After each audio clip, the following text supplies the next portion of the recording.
नमस्कार विद्यार्थी मित्रांनो, लक्षद्वीप अकॅडमी तुमचं सर्वांचं सहर्ष स्वागत. मित्रांनो, मुंबई शहर पोलीसला जो पेपर झाला 2026चा म्हणजे आजचा जो पेपर झालाय त्या पेपरचं आपल्याला विश्लेषण घ्यायचंय.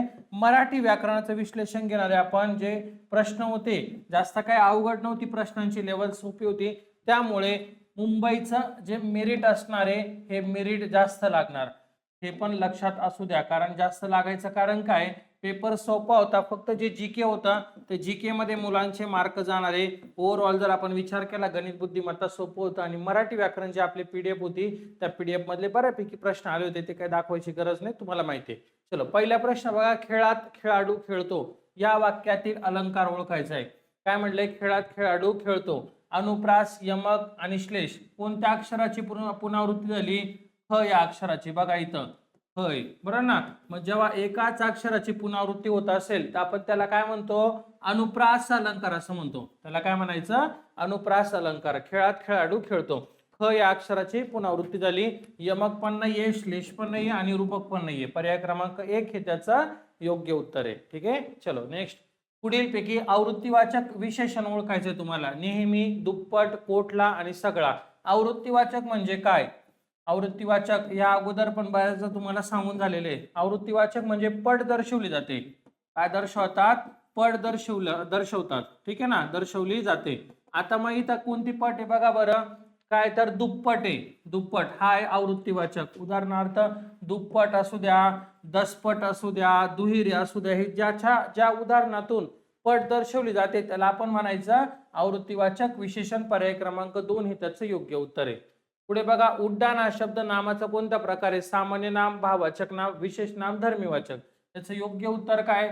उड्डाण जो आहे तुमचा भाववाचक नाम आहे. उड्डाण काय तर भाववाचक नाम. सामान्य नाम जातीवाचक असतं, विशेष नाम व्यक्तिवाचक असतं, धर्मीवाचक तर नाहीच आहे इथं, बरोबर ना. मग पर्याय क्रमांक 2 हे त्याचं काय असणार आहे? योग्य उत्तर दिलेले. ठीक आहे, पुढे. खालीलपैकी एक वचनी शब्द ओळखायला लावलेले. एक वचनी बघा. कांदा, मळे, डोळे आणि गोळे.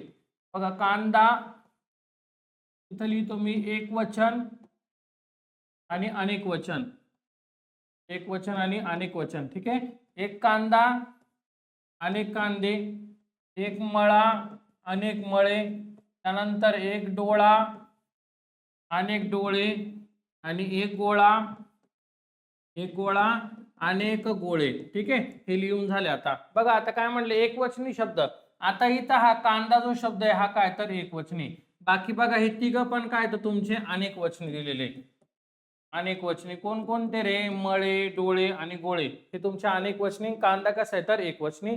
म्हणून पर्याय क्रमांक 1 हे त्याचं योग्य उत्तर होतं. पुढे.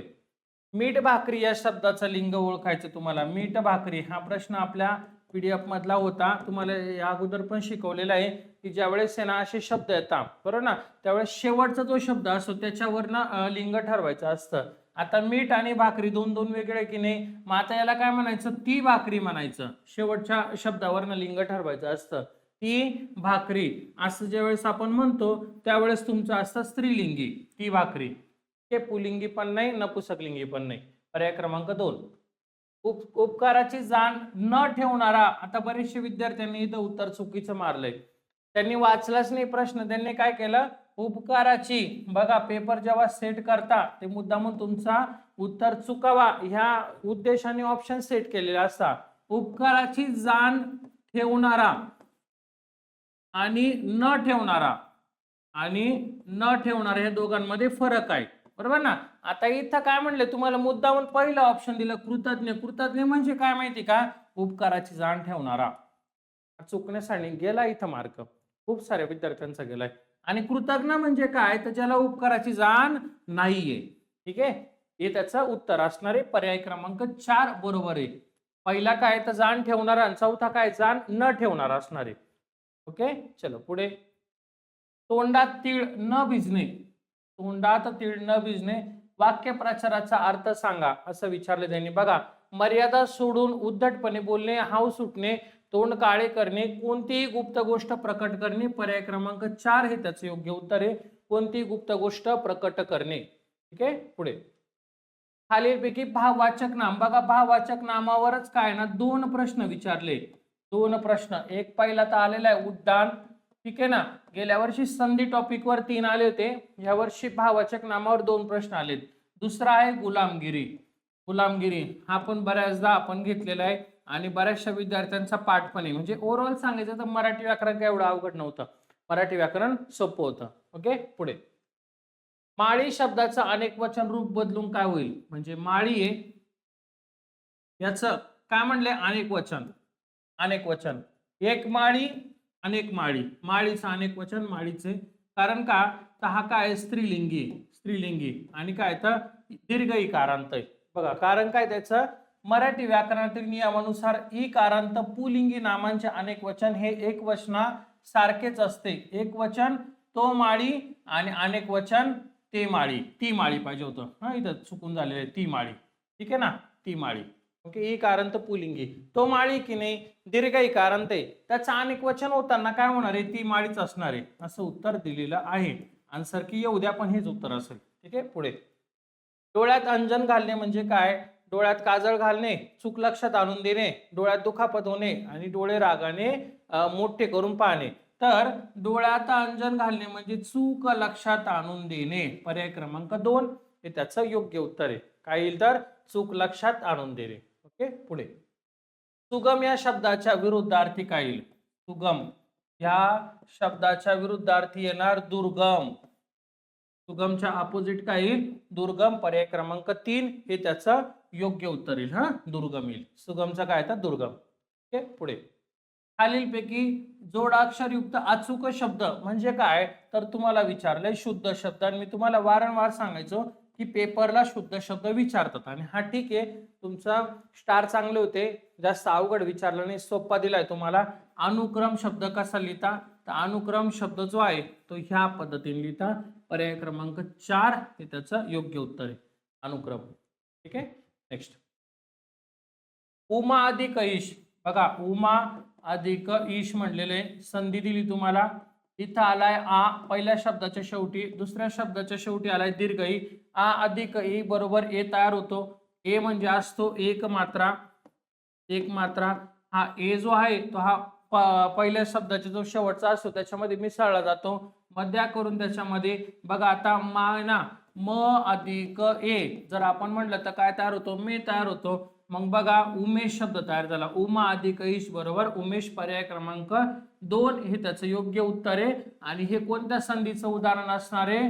तर स्वर संधीचं उदाहरण आहे. त्या संधीचं उदाहरण आहे स्वर संधीचं. ठीक आहे, नेक्स्ट मूषक या शब्दाचा अर्थ सांगा रे. मूषक, मूषक म्हणजे काय? तर मूषक म्हणजे काय? उंदीर. मूषक म्हणजे काय? तर उंदीर असेल, पर्याय क्रमांक 3 हे त्याचं योग्य उत्तर आहे. मूषकचं काय तर उंदीर असेल. वात्रट शब्दाच्या विरुद्धार्थी. वात्रट म्हणजे काय? एखादा मुलगा बघा वात्रट असतं, एखादा मुलगा असतं ते कसं राहतं रे? वात्रट असतं. याचं तुम्हाला विचारलंय अपोजिट विचारलंय विरुद्धार्थी, त्याच्या विरुद्ध काय येईल? सद्गुणी. एखादा वात्रट असतं आगाऊ पोरगा असतं, त्याच्या अपोजिट काय तर सद्गुणी चांगला मुलगा. ठीक आहे ना, म्हणून पर्याय क्रमांक 1 हे त्याचं योग्य उत्तर आहे. वात्रटच्या अपोजिट काय तर सद्गुणी. खालील वाक्यातील अधोरेखित शब्दाचा प्रत्यय कोणत्या विभक्ती ते सांगा. तुझ्या घरी कोण आहे सांग. घरी या शब्दाला अधोरेखित केले, बाकी वाक्याशी आपल्याला काही घेणं नाही. आता घरी म्हटलं तर कोणतीही लागली? दीर्घई लागली. प्लस घर हे काय तर तुमचं स्थळ किंवा ठिकाणी. घर हे काय? स्थळ किंवा ठिकाणी. ठीक आहे, मग आता बघा इथं षष्टीचे चाची चे हे प्रत्यय लागतात, तृतीयाचे नेईशी लागतात आणि सप्तमीचे लागतात प्रत्यय त ई आ, त ई आ, आणि याच्यामध्ये स्थळ असतं. म्हणून पर्याय क्रमांक 3 हे त्याचं योग्य उत्तर आहे. पंचमीचे ऊन ऊन असतात. ठीक आहे, षष्टी असतं चा ची चे चा. ओके, त्यानंतरचं बघा तृतीय असतं नि ईशी आणि सप्तमी असतं त ई आ, तय्या तय्या असतं ना. मग इथं कोणता प्रत्यय लागला? तर दीर्घईचा प्रत्यय लागला, म्हणून पर्याय क्रमांक 3 हे योग्य उत्तर आहे. ओके, पुढे दिलेल्या शब्दाचं लिंग ओळखा. चकचकाट. काय म्हणलंय? चकचकाट म्हणलेलं आहे. मग आता चकचकाट बघा बरं, ती चकचकाट, तो चकचकाट, ते चकचकाट आणि उभयलिंगी. उभय नाही आहे, नपुसक नाही, स्त्री पण नाही, त्याला म्हणा तो चकचकाट म्हणायचं. त्याला काय म्हणायचं? तो चकचकाट, पर्याय क्रमांक 2 हे त्याचे योग्य उत्तर आहे. ओके, पुढे अनेक वचनी शब्द ओळखा. बीचा अनेक वचन बिया, गठ्ठाचं अनेक वचन, गठ्ठे. कांदाचं अनेक वचन, कांदे. तारीखचं अनेक वचन, तारखा. ठीक आहे, आपल्याला काय म्हटले, अनेक वचन शब्द. बघा हा तुमचा एक वचन, हा तुमचा असणारे अनेक वचन असेल. ठीक आहे ना. मग बीचा अनेक वचन काय झालं रे, बिया झालं. पर्याय क्रमांक 1 हे त्याचं योग्य उत्तर आहे. बीचा अनेक वचन बिया. बाकी हे सगळे कसे तुमचे एक वचनी आहे. गठ्ठा एक वचन आहे, कांदा एक वचन आहे, तारीख एक वचन आहे. मग आपण घेतलं ना, बीचं बिया घेतलं, गठ्ठाचं गठ्ठे घेतलं, कांदाचं कांदे घेतलं आणि तारीखचं काय घेतलं, तारखा घेतलं यानुसार. ओके.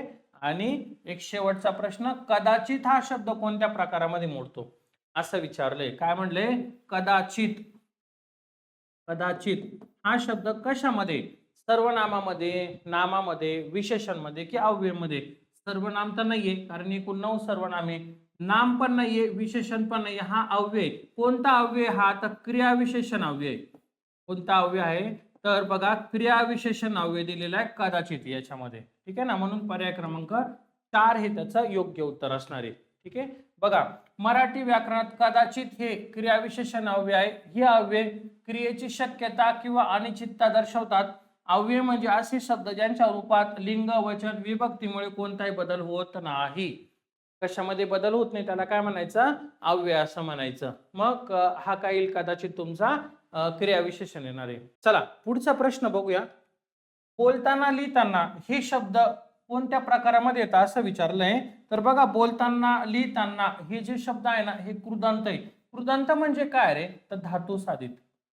कृदंत म्हणजे काय, तर धातू साधित. हे पण आपला प्रश्न झालेला आहे. पर्याय क्रमांक 1 हे त्याचं योग्य उत्तर आहे. ओके. आणि शेवटचा प्रश्न, राजमार्ग या शब्दात कोणता समास आहे. राजमार्ग यामधला शब्द समास, त्याचा विग्रह करा. राजाचा मार्ग, राजाचा मार्ग. मग कोणता इथं चा आला. चा कशामध्ये येतो, षष्टीमध्ये येतो. मग चा, ची, चे, चा षष्टी तत्पुरुष समास. षष्टी तत्पुरुष समास हे त्याचं योग्य उत्तर असेल. पर्याय क्रमांक 2 आहे. ठीक आहे. झाले मराठी व्याकरणाचे जे 21 प्रश्न होते ते पूर्ण आपण सोल्युशन वाईज घेतले. तुम्ही एकदा चेक करू शकता. जर तुम्हाला वाटत असेल तर मेसेज करा. गणित बुद्धिमत्ता पण आपण घेऊया. आणि नवीन असतात तर चॅनलला लाईक सबस्क्राईब करा. तुमचं काम होणार म्हणजे होणार, काही काळजी करू नका, आम्ही तुमच्या सोबत आहे. आज महाराष्ट्रातल्या बऱ्याचशा विद्यार्थ्यांनी आपली जी बॅच होती मराठी व्याकरणाची 19 रुपयाची, ह्या 19 रुपयाच्या बॅचनी कमाल केलेला आहे. बरेचसे विद्यार्थी महाराष्ट्रातले पोलीस झाले. खूप साऱ्या विद्यार्थ्यांना मार्गदर्शन केलंय. नाशिक ग्रामीण असू द्या, मुंबई असू द्या, ठाणे ग्रामीण असू द्या, ठाणे शहर असू द्या, खूप साऱ्या. फक्त आपण जास्त भाव करत नाही, कारण माझं असं वैयक्तिक मत आहे की हे जे आहे हे तुमच्यामुळे, बरं ना, तुमची मेहनत आहे. माझं काम फक्त काय तर मार्गदर्शन करणं. ओके. त्याच्यामुळे एवढं काही करायची गरज नाहीये. तुम्हीच माझी पावती आहे. जे विद्यार्थी आपल्याला कमेंट करता चांगलं, त्यावरच सगळं समजून जातं. बाकी इतर जे काही लोक असतात जे ट्रोल करणारे वगैरे त्यांना. ठीक आहे. चला आजचं लेक्चर इथंच थांबूया. लवकरच आपण पुढील लेक्चरला भेटू. धन्यवाद.